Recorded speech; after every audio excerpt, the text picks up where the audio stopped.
So he goes up into sort of modern day Afghanistan, goes up through modern Helmand province up to where modern day Kabul is, and actually founds another Alexandria just outside where modern day Kabul is.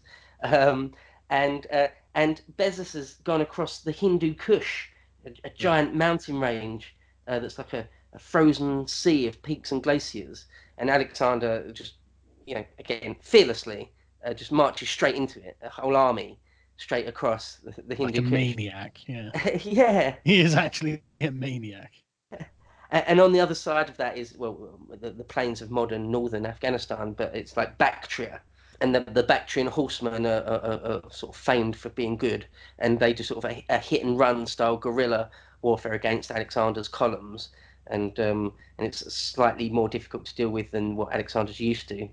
But keep going north up to the river Oxus. That's sort of the boundary in modern day Afghanistan. North of the Oxus, you're getting into Central Asia, Uzbekistan, Tajikistan, Turkmenistan. But Bezos goes beyond that, and Alexander follows him. They cross the Oxus, and so they go up into modern day Tajikistan and Uzbekistan up to Samarkand. I mean, you're on the way to China. Samarkand's on the Silk Route. What became later in later times is the Silk Route. So he's way up there. He's way out there. This is sort of the most northern extremity of Alexander's march. But yeah, it's he's really in the back and beyond. By this point, they're up in Sogdian country. The Sogdians. It's they're It's all getting quite oriental at this point. yeah, they're a long way Far east, from home. Yeah. They're not in Kansas anymore. No, absolutely not. Yeah.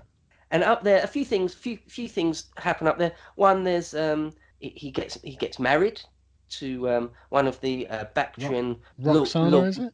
Yeah, one of the lords is Oxyartes, Right. and his daughter is Roxana, and he marries her. He captures the Sogdian Rock. Apparently, there's more than one rock fortress they get described as in Arian, and the main one is the Sogdian Rock, where there's some sort of settlement on this this giant, almost unscalable mountain thing. Yeah. And at one point they say they're pretty confident that no one can get them, and they taunt the Macedonians by saying, if you've got soldiers that can fly, or if you can if you can send flying men, then maybe you can get us. Otherwise, two fingers up to you. But Alexander, like everything else, he's got an answer for it. He's got like 300 guys that are like climbing experts. Well, he asks for volunteers, doesn't he? Some volunteers, yeah, but there's also some sort of other actual climbing experts. Yeah, there's some sort of cadre of guys. They said, what's they say? They're from like the Macedonian uplands or something. Right. There's one line.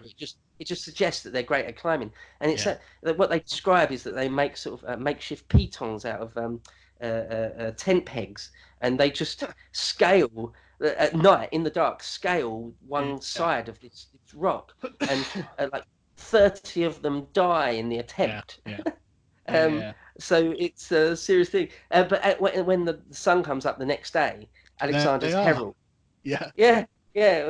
We Don't they found surrender flying as well? soldiers. Yeah, well, when they realise that there's a contingent of Macedonians on top of the rock, they just immediately surrender. He has got fucking flying soldiers. Damn it! Who would have fucking thought? I bet one of them said, you said you had to say it, didn't you, Frank? You had to tempt fate, didn't you? So jinxed it. Yeah, exactly. And it's actually Roxana is actually there. She's captured on the Sogdian Rock, and apparently she is beautiful, the second most beautiful woman in Asia, second only to Darius's wife. And Alexander marries her, and again for the Macedonian contingent, that's not cool.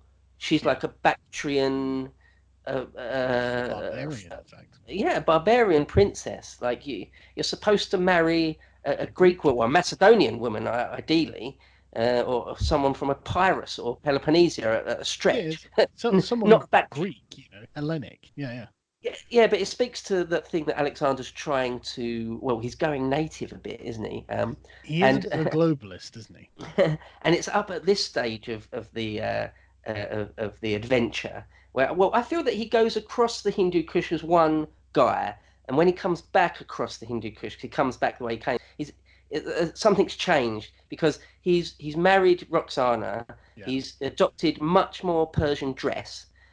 He started to ask Macedonians to kneel before him Yeah. and things or prostrate themselves before him. Literally lay on the floor face Yeah. first before him, and other bits and bobs like that. And it's really not cool. I mean, so this is when the first proper dissension seems to show itself. First Yeah. of all, It's all gone to his head by this point. yeah, he seems to be suffering from the first sort of megalomania, maybe, or Yeah. or Yeah. just that his ego, I suppose. Yeah.